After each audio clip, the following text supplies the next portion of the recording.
Hey guys, welcome back to our new video. To complete this assignment, follow steps ahead. In this Python assignment, we start by printing the result of 5, 6, which gives 30, and then printing the string 5, which just displays 5, 6. The difference is that the first evaluates a multiplication, while the second treats it as text. Next, we explore order of operations with print 7 others 2 through 3 yielding 1, and changing the order with parentheses in print 7, 2, 3 giving 15. A string is a sequence of characters, and a variable stores data. Given b+10, c820, d830, we perform operations.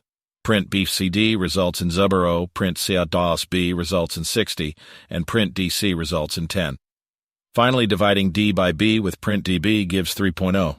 This covers basic arithmetic, string handling, and order of operations in Python.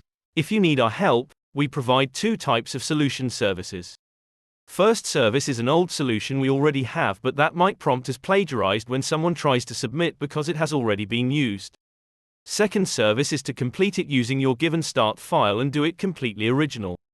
To avail of our help on any assignment, you can contact us on WhatsApp at +44 7309655268, or log into our website helpandhomework.org and chat with a customer support agent. Thank you for watching this.